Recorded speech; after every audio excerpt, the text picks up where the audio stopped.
a Midnight Waffles podcast. This is BattleStations, a podcast about the Columbus Destroyers and the Arena Football League. I'm Frank Walker. Thanks for joining us again for the podcast this week, folks. We're getting down to the nitty-gritty of it now. The Destroyers have played 8 games. They're 1-7. There are 4 to go.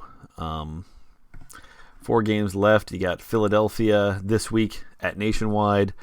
You go to Baltimore. You go to Albany again. And then, Albany comes to Columbus. And then you go to Washington for that final game of the season. The best thing I can say is it's gut check time. I talk a little bit about this with Coach Sauk tonight on the show. But a big part of it, I mean, you look at the playoff standings. There's no room for error left. You may be out already. There's just maybe not anything left.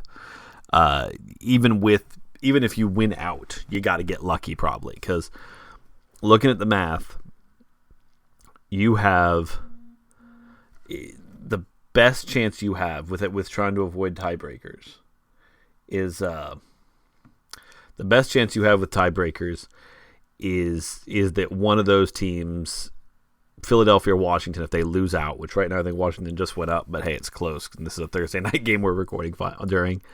They're 4-8 if they lose out. The best the Destroyers can get to is 5-7. So, this is just games where everybody's got to treat. They've got to treat every game like this is it. Now, I mean, there's a lot of other things going on. There's playing for pride. There's playing as being a professional, but I mean, that's just part of it. That's just where we are as the team and where things are at. So tonight we got our normal weekly interview with Coach Sauk, which he's kind enough to do for us each week. We've got David Taylor from AFLFanzone.com. So I'm going to play those guys for you, and I'll be right back. Now joining us on the BattleStations podcast, Columbus Destroyers head coach Matt Sauk. How are you doing this evening, sir? I'm doing well. All right, good to hear. So I mean, this week was a tough one there, but I did notice something earlier this week before the game against the Brigade there that was, I guess it was only noteworthy because people kind of mentioned it. That was the Brigade practiced apparently at the Bo Jackson facility before the game or in this week leading up to it. Was that normal that teams kind of have their walkthrough? I mean, is it normally at the arena, or how does that normally work for road teams in the league, at least in your experience? Usually you do it at the arena, but our arena was not available. So, we try to obviously accommodate teams. So we allowed them, to go to Bo Jackson to do the walkthrough. And I don't mind that they go there. To me, it's a good recruiting tool. Other teams can kind of see where we practice and see, just how nice the facility is that we're at every day. All right, so yeah, most of the time it's at the arena, but yeah, if Nationwide's not there. So is that one of the kind of things that matters to players in the Arena League, like seeing that practice facility and kind of those little things along the way that helps as recruiting? I think some players, obviously, I think it does. I mean, let's be honest, you go in that Bo Jackson, it's field turf. You got a workout facility right there. Our training room is right there. There's really not a lot of teams that have that type of facility available to them. And, we do. So to me, it's it might not be for some people, but for some people, coming, next year when, we're trying to sign free agents, it might be something that might lean them towards us. All right. Now, this last week, I mean, it was a tough loss, I would say. The just a 5-point loss to the Brigade. In your mind, when you were, in the game coaching and then going back and looking at the tape, was it a game that felt closer than that one score? Did it feel further because there was always kind of that trying to come from behind mentality? How did the game feel from your perspective on it? To me, it felt frustrating because, we were sitting at a 20-20 tie. We had one drive right before the end of the half where, we've got a wide open guy, running free, and, we miss him. And, at that point, if we hit that, it's 27-20. So that next drive, starting in the third quarter, we get that sack fumble. And again, these are all hypothetical, but let's say we get the fumble, we hold on to the ball, we score on that drive, it's 34-20. So, those two possessions right there were huge. And the fact that, to be honest, I don't think Baltimore's coming back from that. And it's just, in reality, it's the difference between a losing team, with a losing record and a team with a winning record. Those are the kind of breaks that, we're not really getting right now. But it's just, that's the frustrating point for me. So with those kind of breaks, because I'm there with you. I mean, in watching the games this year, it feels like there's just, whenever there's something that could go kind of 50-50-ish, it seems to break against Columbus. In your mind, is that something where that's an experience thing? Is that a talent thing? Is it just, I mean, sometimes it is just plain old dumb luck. I mean, what when you watch the tape and evaluate things, how are you seeing those breaks? It's tough because it's just weird. I mean, in 2010 when I was with Spokane, we got all of those bounces. 2012 when I was in Utah, we got all those bounces. 2016 in Orlando, we got all those bounces. And for whatever reason, we're just not getting them. I don't think it has anything to do with talent. I'd put up our roster against any team in this league. And, again, there's a reason why almost every game that we've been in, it's been within 7 points that we're losing. And again, that's using a rookie quarterback against every other team that's got a veteran quarterback. So, this team is extremely talented. I love every one of these guys on this team. I think they can all play in this league and do well. And I think that they've proven that on a weekly basis.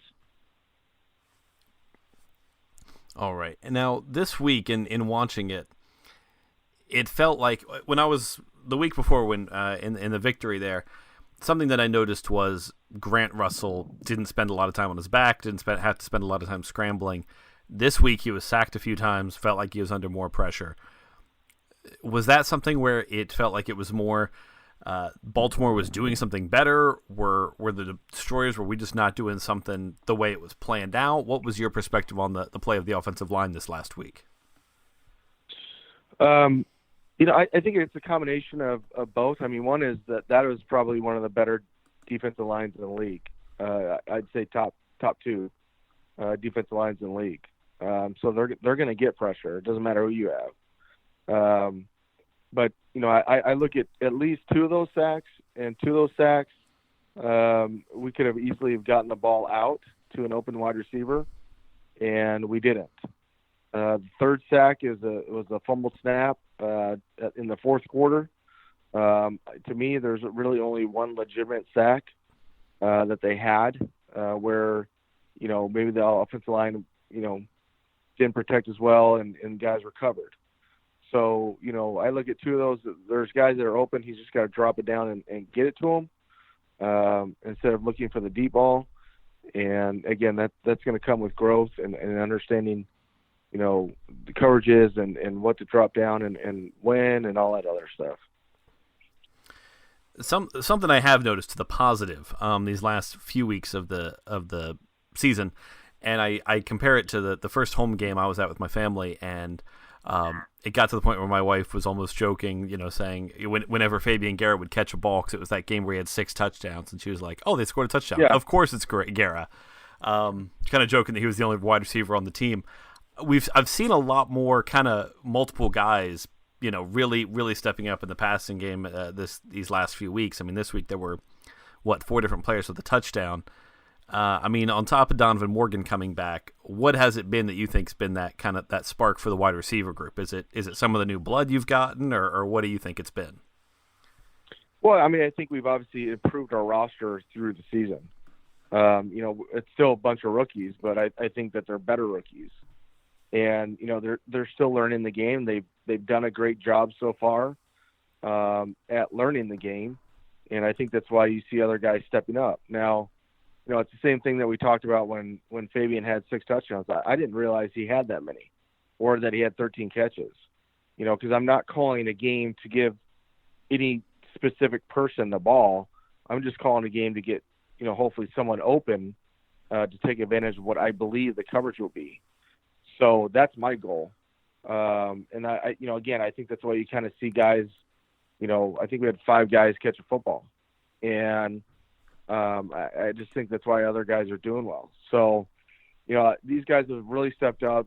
We are a young team. Our offense is super young, but the wide receivers have really picked up the game.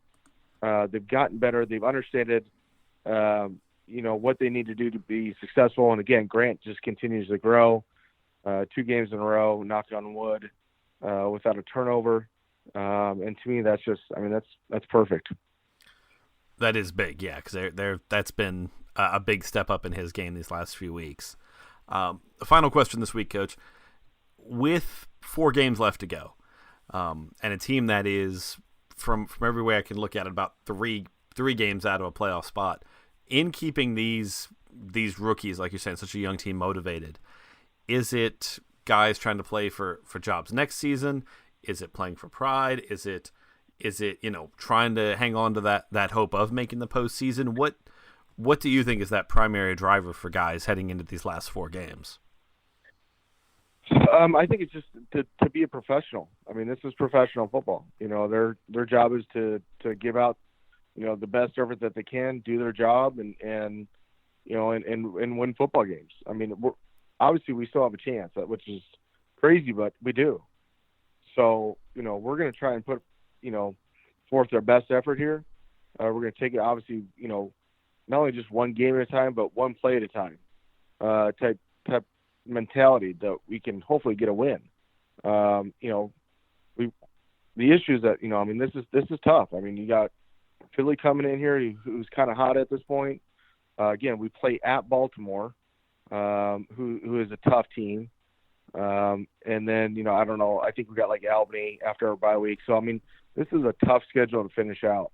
Our goal is, again, just to continue to improve, win some football games. Hopefully we make the playoffs.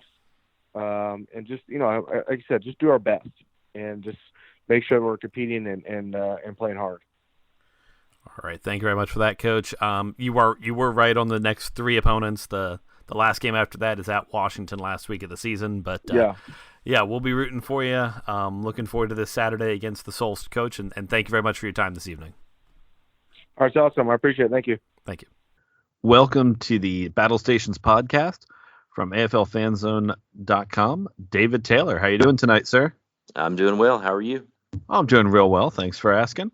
It's been an interesting season so far, and with our first Thursday night game going on while we're talking, it's just adding to that. But so starting off this week, last week the Soul had a game against the Blackjacks. It was their largest margin of victory of the season. Is it something where by the eye test as well, it looks like the Soul are playing their best football right now? Well, I definitely think that they looked really good on last weekend's game. Obviously, if you look at the box score, they scored every time they had the ball, which has never happened this season so far. So, but the other thing you have to kind of take with a little bit of a grain of salt is Atlantic City's starting quarterback was knocked out in like the first or second quarter of that game. And I think that really changed the way that game was going to go for the Blackjacks. So I think Philly looked really great, but I also think they got the benefit of, second string quarterback being in the game for a good piece of it. Well, and in Columbus, we definitely understand the importance of when your quarterback's playing well, it's good. When there's problems, it's rough. So last week, they knocked him out. So that was a big part of it in what you're saying there. Even still there with that, the Soul, they held the Blackjacks to 3 of 10 on third down, 2 of 6 on fourth down. When you were seeing the game, is it something where the defensive line stepped up for the Soul, or was it the backfield, or what did you say? I definitely think it was the defensive line. I do think they got multiple sacks in the game. Obviously, one of them which knocked out the quarterback for the Blackjacks. And so I think that was a big part of it. I haven't seen that kind of pass rush all season. I remember the week previous to that in a disappointing loss to Baltimore, the head coach was saying how he's going to have to beat the bushes and find somebody who can rush the passer. Well, apparently that worked out that week because they were able to actually get to Hippard and make some plays. And so, going forward for the Soul, if they can do that, they have an actually really good secondary. But as we know, in arena football, the name of the game is offense. So even if you have a great secondary, they're still going to give up a lot of points. But we can get that extra pass rush in there. It gives them just another maybe split second to defend a little better. And so then I think they were able to do that. One thing that the Soul have not done consistently all season is get stops on third down, get off the field, hold teams to field goals, or get them, stop them on downs and things like that. So it was definitely a great look for the Soul this weekend. Hopefully they can continue on, going forward here. All right. Now with the Soul kind of being in that, I don't know if it's the playoff bubble as much. I mean, the top 4 teams are going to get in right now. From what I can tell, they're third. And Atlantic City would have to do some work to catch up to them at this point. But 2 of the final 4 games for the Soul are against Albany. Is this week are we starting to get in territory where the Soul are starting to think of these as must-win games, in your opinion? I think so. I think, the atmosphere in the locker room after the Baltimore loss was that every game from here on out is a must-win. I think defensive back James Romaine said that as much in his post-game interview. And so I think they're basically looking at 1-week seasons, from here on. Like they're saying this is the opponent this week. We got to go 1-0 this week. And I do think the urgency is starting to pick up a little bit for the Soul. They definitely looked like they were playing with a sense of urgency over the past weekend. Even quarterback Dan Rodabaugh was much more accurate with his throws. The whole offense in general looked a lot more efficient, and so that's something that was very exciting for me to see. All right, so when the Soul are playing their game, if they're playing their game and let's say they win on Saturday, what do you think the headline will be? What will they have done right to win on Saturday? I think it's going to come down to touchdowns, in the red zone and consistently scoring on all their drives. The one thing that I've seen, so the headline would be Soul score on every possession, defeat destroyers, something to that effect. Because one thing I've seen throughout the season is, they're 4-4 now. They really could be, even 6-2 with a couple of better, more efficient drives and things like that in previous games where they just didn't quite finish. I remember a few weeks back, I think they were playing, oh gosh, who was that? That might have been the Baltimore game as well, where they had the ball on the 5-yard line going in, and Rodabaugh fumbled on, first and goal, and then it was recovered by the other team. And so they just instantly, killed their drive there. And so from that point, they never were quite right the rest of the game because they're playing catch up. So I think if they're playing their game, they're scoring on 9 out of 10 drives, something like that. I can definitely see the point there. I would, and when I've been talking about the game with people, for me, it's all about if Philly gets pressure on Columbus, then they're probably going to get the win. I think if Columbus, in their one win they've had this year, the noticeable difference was that Grant Russell was able to stay in the pocket and have a second or two to throw the ball. And I think he's showing that if he gets any time, he's a pretty dangerous passer. So, yeah, I would definitely agree with that. And, I've watched, tried to watch all the games, whether it's Philly or not in them. And I've noticed that, when Russell has a chance to throw the ball, he actually is a really good quarterback. It's crazy that Columbus is 1-7 because they're like the best 1-7 team you'll ever see. Not that's not a compliment, but, they're so close to being much better than that. And so I think, Philly can't get pressure on the quarterback. It's going to be kind of a long day for the Soul. And it's definitely a game that they could lose, especially after coming off of one where they played so well. I think one thing I've seen aside from Albany this season in the league is inconsistency. Up until last week, Baltimore was trading a win-loss the whole season. And a lot of teams are doing that. You can't get more than 2 in a row before they lose again or something like that. And so, I definitely think that if Philly can get that pass rush in there, get the pressure on the quarterback, they can start to put together a few wins here so that they don't necessarily have to beat Albany twice in the last several games. Maybe just get one of those two. Something like that would be, I think, an ideal thing for them to look at. Yeah, and with what you just mentioned, it brings me up to my last question here, because like you said, even Baltimore is doing a win-loss. With the exception of Albany, nobody's really run away from it. And as of right now, when you look at the standings, Baltimore's in second place at 5-3. You got Philly and Washington at 4-4. Now, obviously, they're playing tonight, so we'll see how that goes. Atlantic City's 3-5, and then Columbus is down at the bottom at 1-7. By miracle, I mean by a lot of luck, Columbus could potentially make it. But right now, that middle grouping of 4 teams that are just separated by a game or two is really tight. So if, from your perspective, for the 4 teams that currently sit in playoff spots, Albany, Baltimore, Philadelphia, and Washington, obviously those other 3 teams, who do you think if the Soul could pick, they would want to play in the first round for that kind of that what is it, the total score games there, those 2 first round games? Right, yeah. Interestingly enough, and it may not be the best thing to say, but I really feel like even though they've lost to Washington twice, they actually match up pretty well against them. I felt like they were able to contain at least Arvell Nelson running the ball. He was kind of one-dimensional. Unfortunately, that one dimension was very successful. But Philly just looked like a night and day difference between the first time they played Baltimore and the second time they played Baltimore.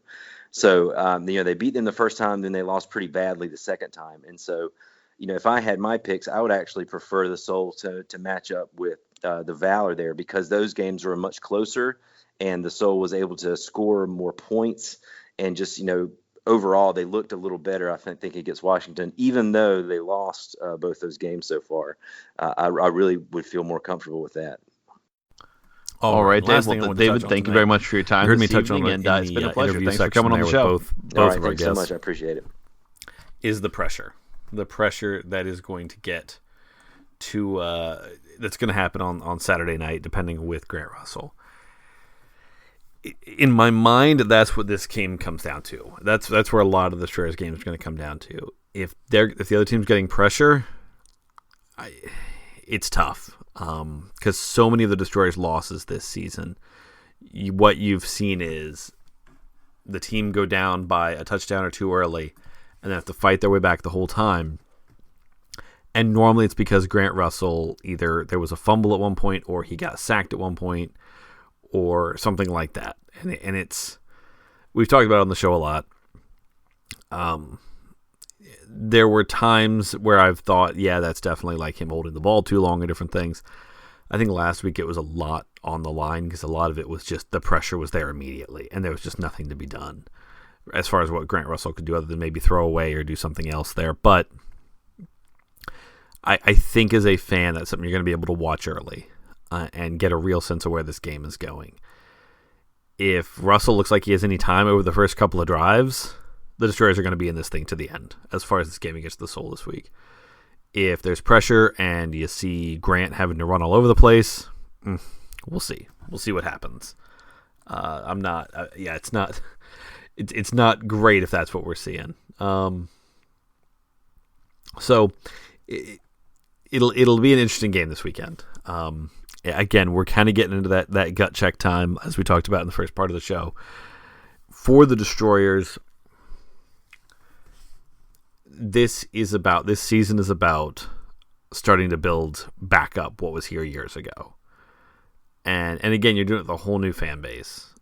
Again, we've talked about this in the show. There were times where you had a feeling that this team was going to come back in, step right into the fan base they had. That wasn't the case. That fan base has either moved on or gone to other sports, or it's just not coming back the same way it was. We've talked about the financial and business realities of the fact that with not being so directly affiliated with the Blue Jackets anymore, they didn't have as many fans where it was, hey, you buy a Blue Jackets ticket package, you get a Destroyers one included, that sort of thing. So we'll see where it goes. If you're the Destroyers, your big plan, what you want to do this week, you just want to get wins to build on. You just want to do things to build on that. And one thing I do want to mention as a late-breaking thing that we saw that is just the worst thing. The Destroyers announced, about 2 hours ago on Twitter, that Donovan Morgan has been placed back on the injured reserve, which means he's done for the year. And it's, in a lot of ways, it's a microcosm of what the Destroyers season has been. I think for a lot of people around the Arena Football League, there was this sense of real big excitement for the Destroyers coming back. And I mean, as far as fan base, it's done okay so far. But I think the major, as far as the product on the field, I think might be hurting it some. The fact that the team's just not winning, and there were these high expectations. And I'm not using this to say that Donovan Morgan's done anything wrong. I'm just using this as a metaphor that Donovan Morgan coming back, people were excited. People were pumped up because it was going to be great to see one of the great Arena Football League players back in the league. But I mean, when you're hurt, there's only so much you can do. I mean, I'm not going to tell the guy to go out there and play injured and do anything like that. It's just that, I mean, there were, it was one of those things. Like I remember when I was doing show notes early in the season, there were all these milestones I was thinking he was going to hit, and I was trying to figure out, talking to him about them, or maybe we'd track them or something like that. And there's just, it's just never come about. And that's regrettably what a lot of things have felt like this season. Now, it's been fun. It's been great to have the team back. I'm enjoying it. I'm enjoying making the show for you guys. As far as what you want to see as a fan, where you want to see your team winning, it's just not happening like you want it to. Either way, guys, we got 4 games left this season. Let's enjoy it. We've got 2 home games. Let's make sure Nationwide Arena is loud. So thank you very much for listening, and go Destroyers. Thank you for listening to Battle Stations.